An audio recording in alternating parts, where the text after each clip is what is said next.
चलिए सर, स्वागत है आपका आज की क्लास में। और आज हम करने वाले हैं sir most important question from the partnership act 1932। वहां भी गलत लिखा है 1930 क्योंकि सोगा का कॉपी पेस्ट किया था तो वही कॉपी पेस्ट रह गया है। सर पार्टनरशिप एक्ट 1932 के हम करने वाले हैं मोस्ट इंपॉर्टेंट क्वेश्चन। आप इस पीडीएफ को रेफर करिएगा सर, आपका काम हो जाएगा। तो मतलब मॉड्यूल को कल को छोड़ के अगर आप इस पीडीएफ के क्वेश्चन आंसर कर लेंगे तो आपका काम 101% हो जाएगा। आइए सर, सबसे पहला क्वेश्चन ये रहा आपकी स्क्रीन पर। Difference between partnership and HUF. Partnership and HUF में क्या डिफरेंस होता है? मतलब आप ऐसा समझो, इन शॉर्ट हम क्वेश्चन के थ्रू पूरे पार्टनरशिप का रिवीजन करने वाले हैं। चलिए सर जल्दी जल्दी देख लेते हैं। Partnership is created necessarily by the agreement.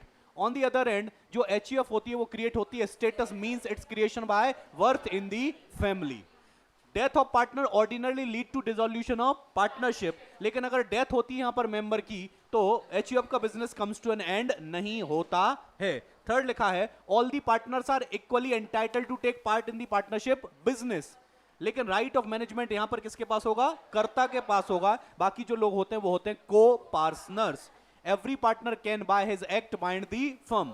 Sir यहां पर हमने बोला था कि पार्टनर के द्वारा जो भी काम किया जाता है वो फर्म को बाइंड करता है, लेकिन कर्ता जो होता है वो उसके केवल कर्ता के द्वारा जो यहां पर काम किया जाएगा वो एचयूएफ को बाइंड करेगा, क्योंकि उसके पास ही पूरे मैनेजमेंट की पावर होती है। In partnership the liability of partner is unlimited. लेकिन यहां पर केवल कर्ता की लायबिलिटी अनलिमिटेड होगी, जो को पार्टनर्स होते हैं उनकी लायबिलिटी होती है लिमिटेड। इस तरीके से सर ये डिफरेंस लिखे हुए हैं।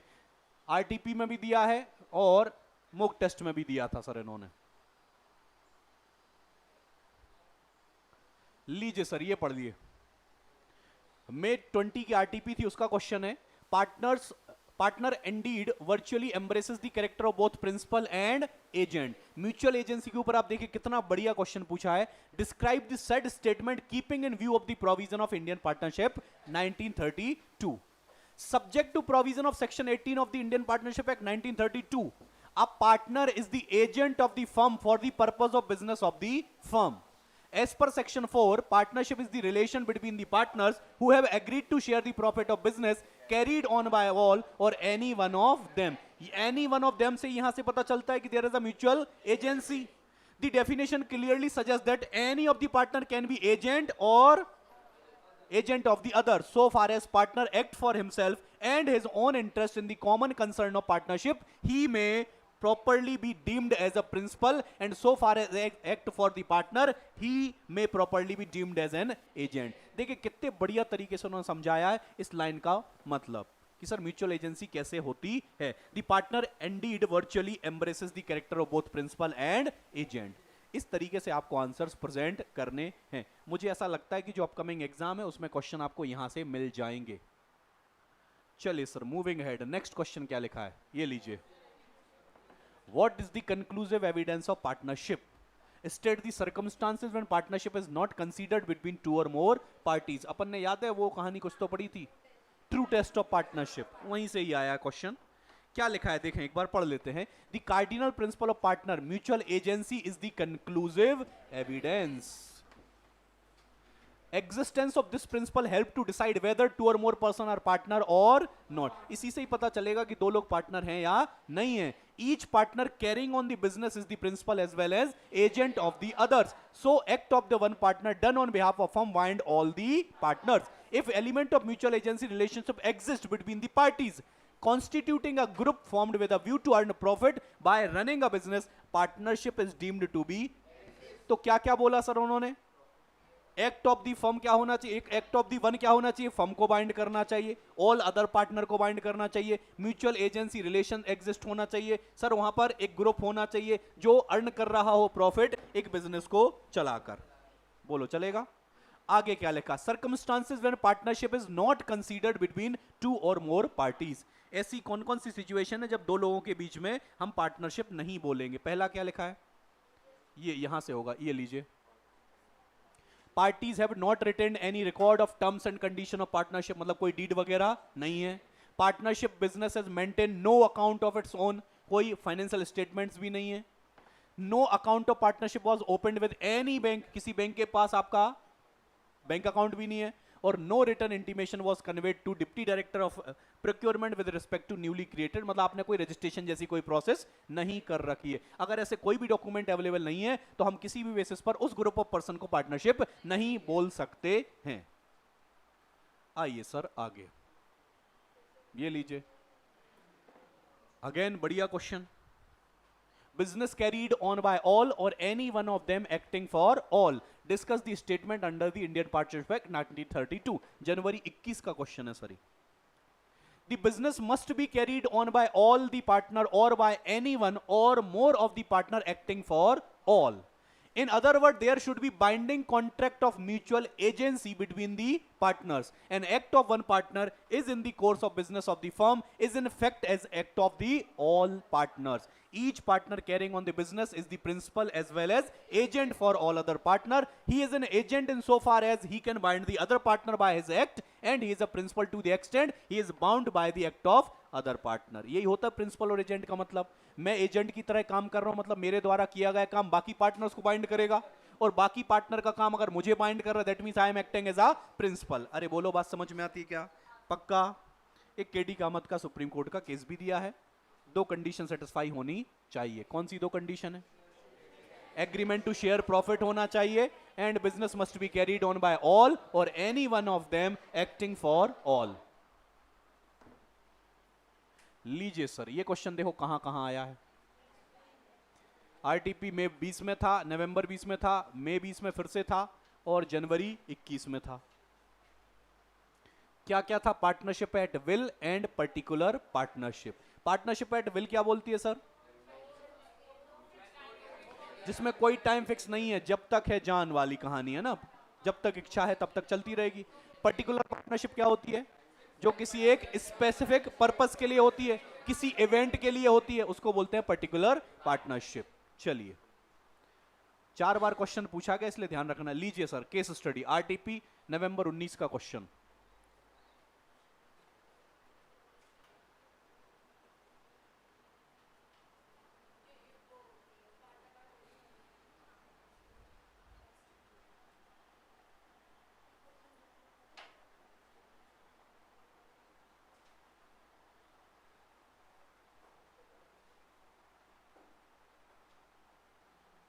वो एस्टोपेल वाली होल्डिंग आउट वाली कहानी है।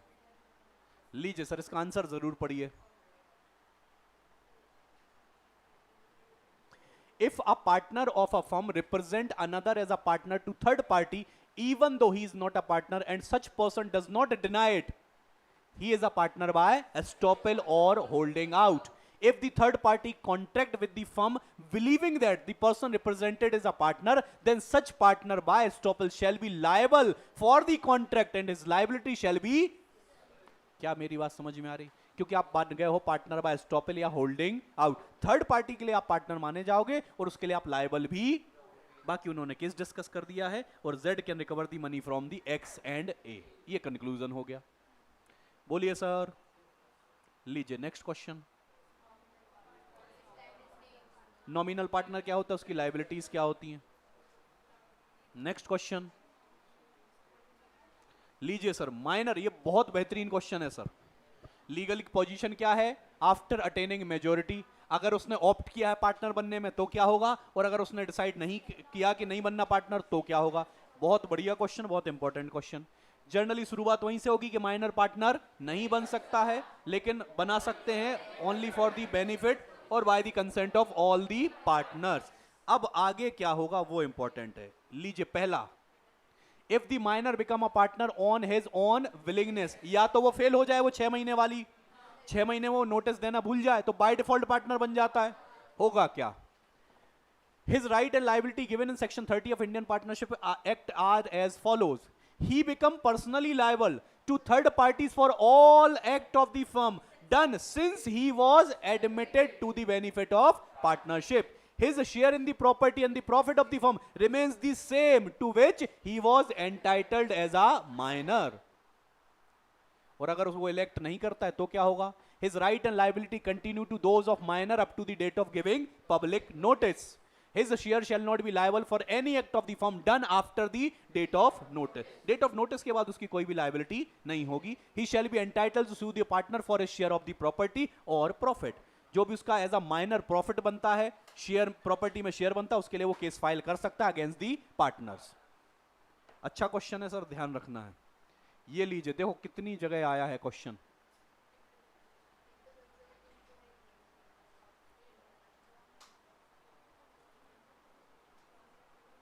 सेम क्वेश्चन, अब भी सेम क्वेश्चन था. यही था, बिफोर अटेनिंग मेजोरिटी क्या होगा और आफ्टर अटेनिंग मेजोरिटी क्या होगा. देखें, मार्च 19, नवंबर 18, अगेन देखो उसमें था 20 में, और अगेन एक बार और आया.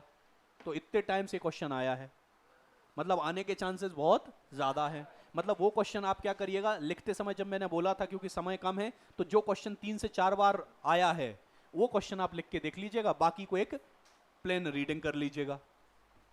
प्रिंट आउट जरूर ले लें इसका, तो ही फायदा होगा बेटा. लीजिए सर, नेक्स्ट क्वेश्चन.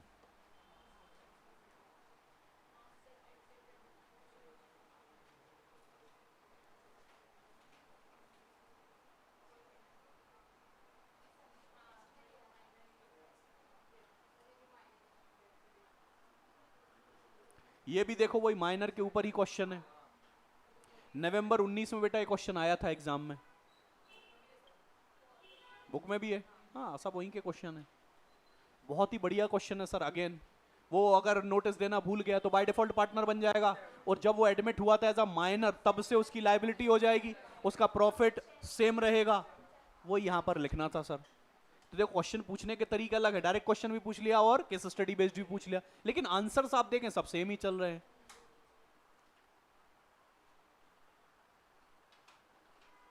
लीजिए sir, what do you mean by goodwill. तो गुडविल का मतलब आप ऑलरेडी जानते हैं, तो इसमें बहुत ज्यादा टाइम देने की जरूरत नहीं है. ये लीजिए, personal profit earn by the partner. November 19 का क्वेश्चन है सर. अगेन पढ़ लेते हैं एक बार क्या लिखा है. According to section 16, subject to contract between the partners, if a partner derive any profit for himself from any transaction of the firm, from the use of property or business connection of the firm or the firm name, he shall account for that profit and pay it to the firm. Personal profit तो partner कभी earn नहीं कर सकता है, वो आपको firm को वापस करने पड़ेंगे. If a partner carry on any business of the same nature and competing with that of the firm, he shall account for and pay to the firm all profit made by him in that. कल को कोई नया business आप खड़ा कर देते हो जो बिल्कुल एग्जैक्ट फर्म के जैसा है, तो आपको वो प्रॉफिट फर्म को ही अकाउंट फॉर करना पड़ेगा. लीजिए sir, true test of partnership की कहानी. कोई भी ग्रुप बेटा फर्म है, पार्टनर है या नहीं है, वो कैसे डिसाइड होगा.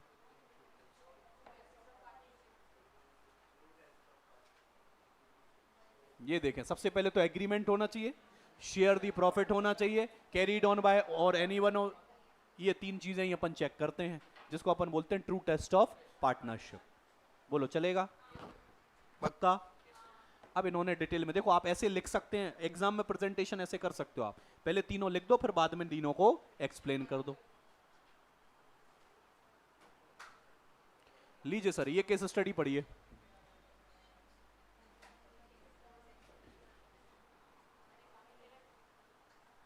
ये केस स्टडी पढ़े सर, सबके सब.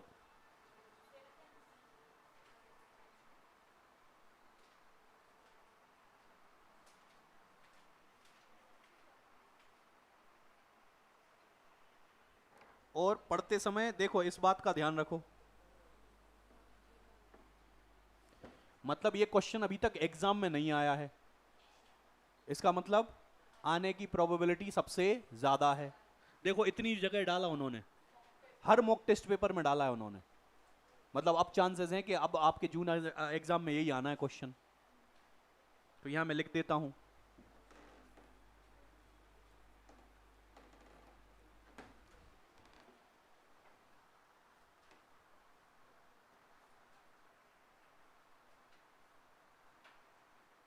बोलो सर क्वेश्चन समझ में आया, क्या हुआ.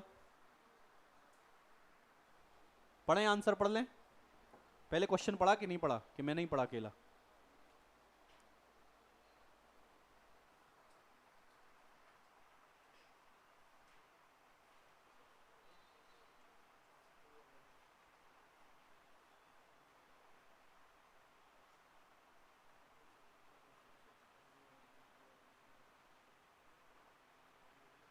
बोलो चलेगा?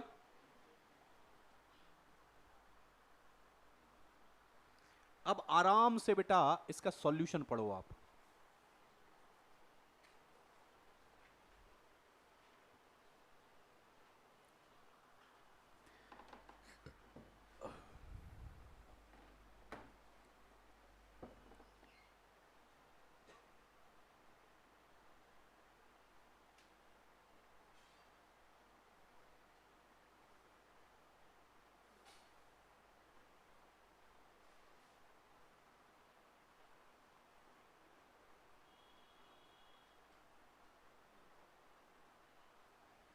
ये अपन ने चीज पढ़ी थी, एग्जैक्ट प्रोविजन उन्होंने लिख दिया है, इसके बेसिस पर फिर आपको आंसर देना था।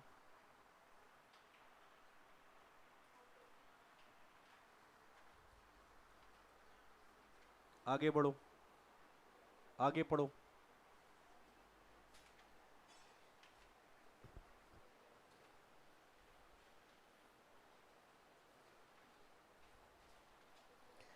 सर अगर उसको पता नहीं ऐसे एग्रीमेंट के बारे में तो सर वो रिकवर कर लेगा पैसा, लेकिन अगर उसको पता है कि एम्प्लॉयड अथॉरिटी को रिस्ट्रिक्ट कर दिया गया, उसके बावजूद भी अगर वो एग्रीमेंट कर रहा है तो फिर पैसा रिकवर नहीं कर पाएगा। यही लिखा है सर इसमें। चले नेक्स्ट क्वेश्चन।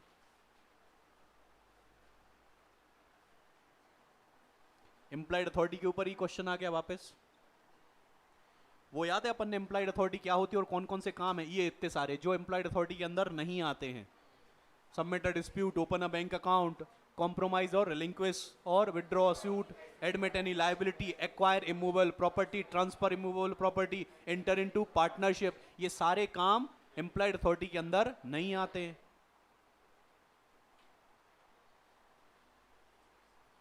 नवंबर 20 में क्वेश्चन आया था, आरटीपी में 21 में भी डाल दिया उन्होंने।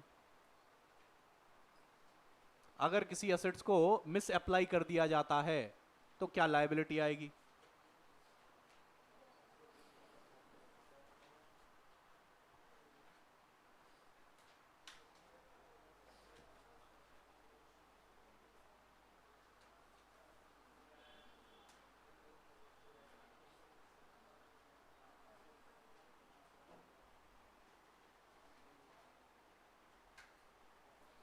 सर अगर कोई भी पार्टनर अपनी अथॉरिटी के अंदर काम कर रहा है और उसको कोई भी असेट्स या मनी रिसीव होती है और उस असेट्स को और मनी को अगर वो मिस अप्लाई कर देता है तो उसके लिए फर्म ऑलवेज लायबल रहेगी। सिंपल रूल यही है।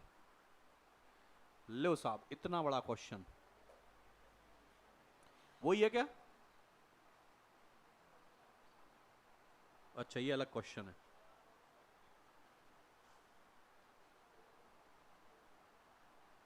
ये देखो वही आ गया मिस एप्लीकेशन वाला।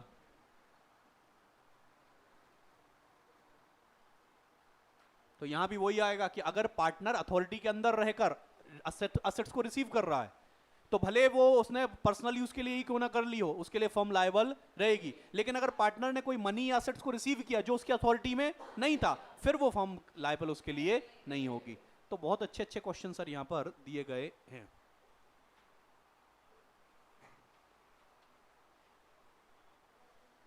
लो सर, एम्प्लॉयड अथॉरिटी क्या होती है?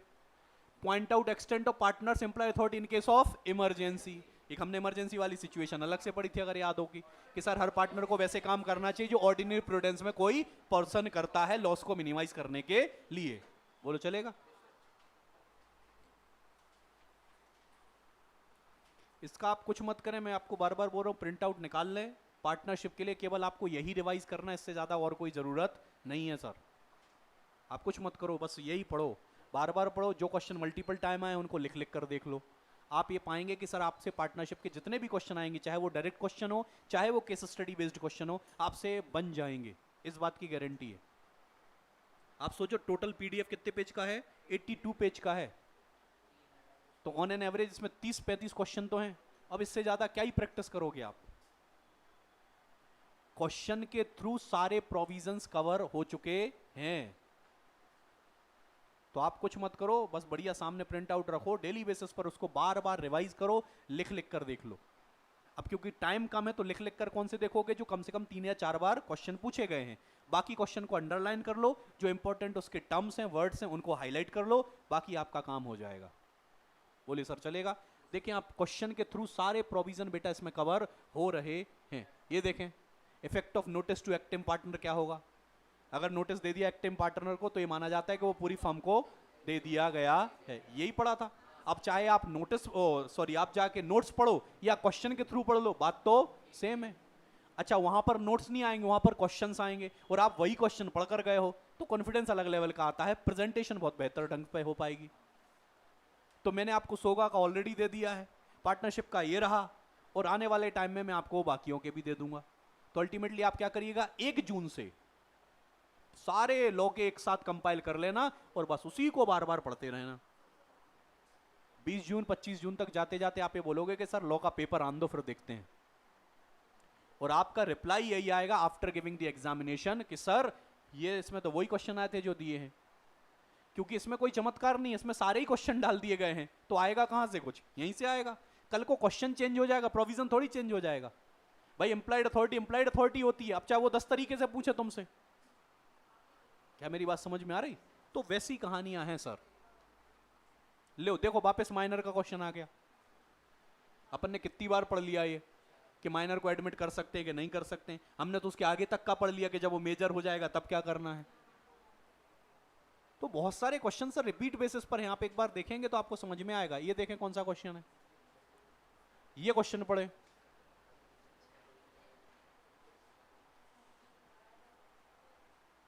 लीजिए कितना बढ़िया क्वेश्चन दिया गया, देख लो। आप क्वेश्चन के लेवल समझो, आपको ये लगेगा कि पढ़कर के हाँ यार बढ़िया क्वेश्चन है, एग्जाम में ऐसे क्वेश्चन आ सकते हैं। कितनी बढ़िया सिचुएशन डाल रखी देखो। रिटायरमेंट के 15 दिन बाद उसकी डेथ भी हो गई और रिमेनिंग पार्टनर फर्म को कंटिन्यू कर रहे हैं विदाउट सेटलिंग द अकाउंट। अब क्या होगा, पढ़ो एक बार क्या होगा।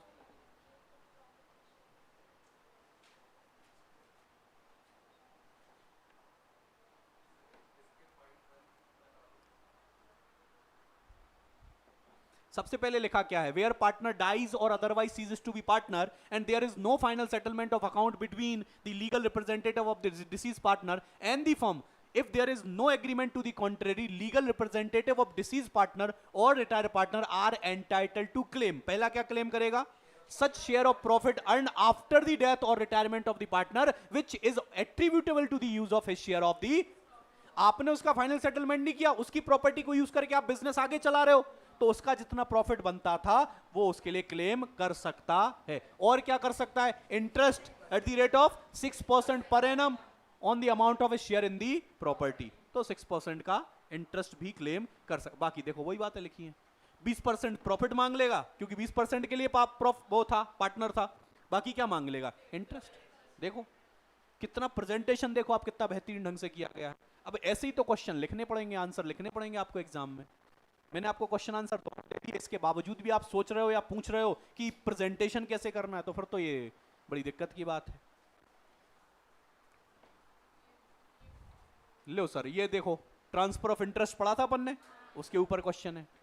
ऐसा कोई प्रोविजन खाली नहीं गया सर जिसके ऊपर क्वेश्चन ना बनाया गया हो। हर एक टॉपिक हर एक सेक्शन कवर हो रहा है, बस करना यह है कि इत्मीनान के साथ पढ़ना पड़ेगा। और अगर पढ़ते समय कोई डाउट आए अपन बैठे हैं उसके लिए। बोलो सर चलेगा क्या? तो आज की ड्यूटी इसका निकालो प्रिंट आउट और आराम से इत्मीनान से पढ़ो। क्वेश्चन पढ़कर ही आपको आइडिया लग जाएगा कुछ क्वेश्चन का तो कि सर ये इंपॉर्टेंट है, उसको आप स्टार मार्क कर लीजिएगा। जो 3 या 4 बार पूछा गया है वो स्टार मार्क क्वेश्चन है, उनको लिख लिख कर देख लो और इस तरीके से काम कर लो।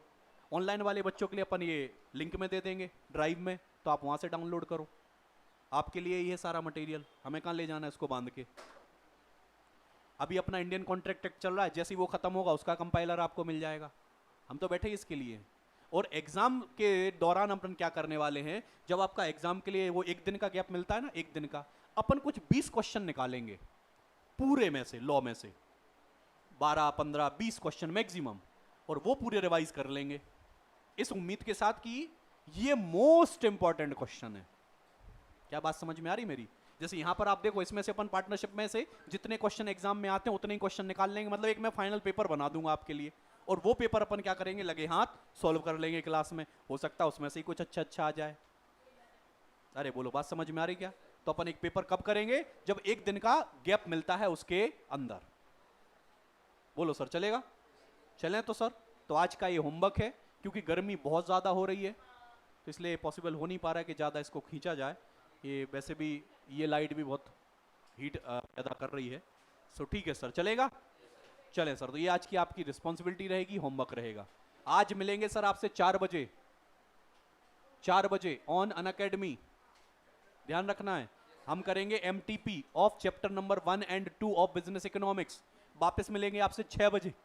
6 बजे क्या करेंगे वहां पे? थ्योरी ऑफ कॉस्ट की previous year question, compulsory for all, compulsory for all. चलेगा? चलें sir, thank you so much, bye bye, see you, take care.